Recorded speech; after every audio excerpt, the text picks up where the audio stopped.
वचन, सत्य वचन, जीवन वचन, हर घर में ईश वचन, हर घर में ईश वचन।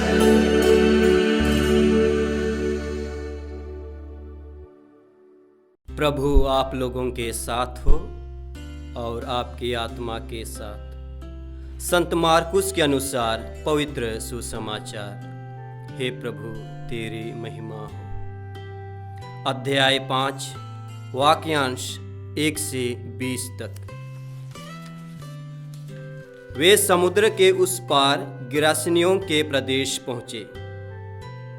ईसा ज्यों ही नाव पर से उतरे, एक अबदूतग्रस्त मनुष्य मकबरों से निकलकर उनके पास आया। वह मकबरों में रहा करता था। अब कोई उसे जंजीर से भी नहीं बांध पाता था, क्योंकि वह बारंबार बेड़ियों और जंजीरों से बांधा गया था।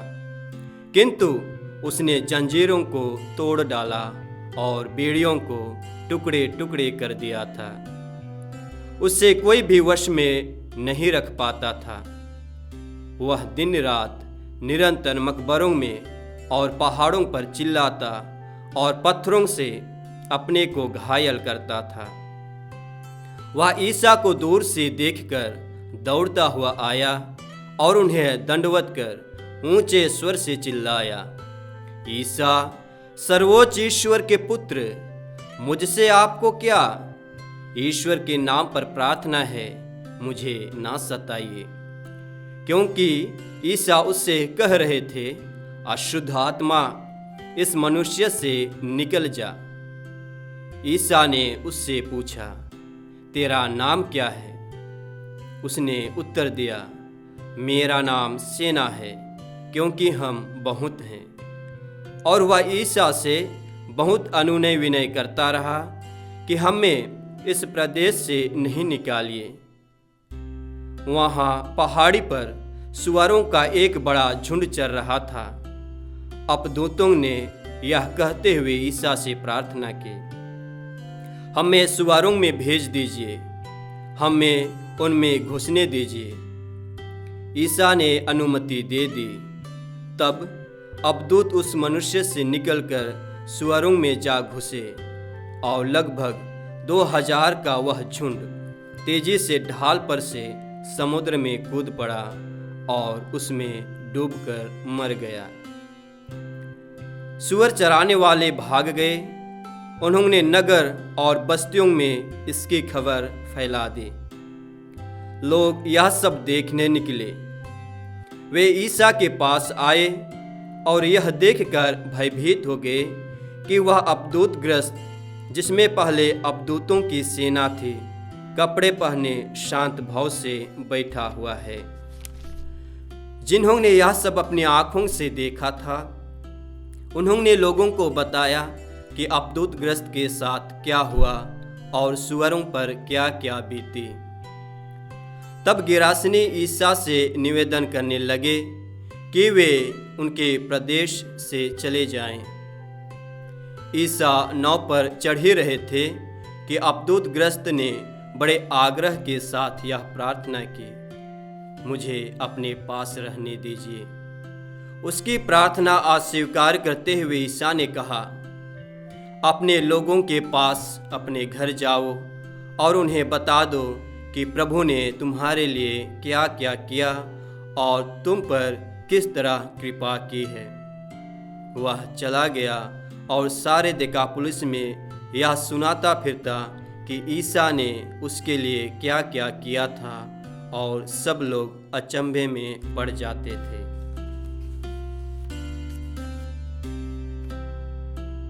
प्रभु का सुसमाचार।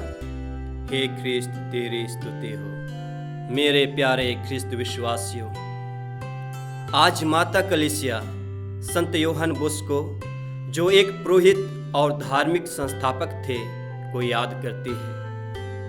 उन्होंने एक पुरोहित और युवाओं के शिक्षक के रूप में कार्य किया।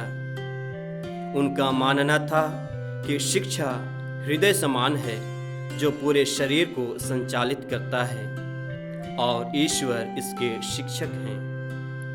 यदि वह हमें ज्ञान की कुंजी नहीं देता तो हम कुछ भी नहीं कर सकते, अर्थात ईश्वर की सहायता के बिना कुछ भी करना असंभव है। आज के सुसमाचार से भी हमें यही संदेश मिलता है कि हम सिर्फ अपने बल पर पापों, बुराइयों तथा कमजोरियों पर विजय प्राप्त नहीं कर सकते हैं। हमें ईश्वर की सहायता की जरूरत है। आज के सुसमाचार में हम एक अवधूतग्रस्त मनुष्य के बारे में सुनते हैं। उनके अंदर एक नहीं बल्कि अनेक अवधूत वास करते हैं। वे उस मनुष्य को पूर्ण रूप से अपने वश में रखते हैं और उनके साथ मनचाहा व्यवहार करते हैं। लोग उस मनुष्य को वश में करने के लिए जंजीरों से बांधते हैं, लेकिन अवधूतों की शक्ति इतनी प्रबल है कि वह उन जंजीरों को टुकड़े टुकड़े कर देता है। लेकिन बाद में ईश्वर की सहायता से वह अवधूतों से मुक्त हो जाता है और घर जाकर ईश्वर की महानता का बखान करता है। प्यारे ख्रिस्त विश्वासियों, हम भी अवधूतग्रस्त हैं। हमारे अंदर भी अनेक प्रकार के अवधूत वास करते हैं। ईर्ष्या, द्वेष, घमंड, सुस्तीपन, जलन, बदले की भावना, लालच, वासना तथा अन्य कई प्रकार की कमजोरियों का अवधूत हम में वास करता है। वह अपने अधिकार में लेकर हमें अपना दास बनाता है और हमें वह अपने इच्छानुसार कार्य कराता है। हम चाहकर भी अपने अनुसार कार्य नहीं कर सकते हैं। हम इन बुरी आत्माओं से छुटकारा पाना चाहते हैं और कोशिश भी करते हैं, लेकिन असफल हो जाते हैं क्योंकि हमारा कोशिश अपना होता है। हमारे प्रयास में ईश्वर का साथ नहीं रहता है। इसलिए बुरी आत्माओं की प्रबल शक्ति के सामने हमारा शक्ति शून्य हो जाता है। उनकी शक्ति हमारे प्रयासों को जंजीरों की तरह टुकड़े टुकड़े कर देता है। नबी इसायास का ग्रंथ अध्याय 1 का वाक्यांश 18 में प्रभु कहते हैं, आओ हम एक साथ विचार करें। तुम्हारे पाप सिंदूर की तरह लाल क्यों ना हो, वे हिम की तरह उज्जवल हो जाएंगे। वे किरमिच की तरह मटमैले क्यों ना हो, वे ऊन की तरह श्वेत हो जाएंगे। अर्थात हम ईश्वर के साथ उनकी सहायता से ही अपने पुराने से पुराने बुराइयों, कमजोरियों तथा पापों से मुक्त हो सकते हैं।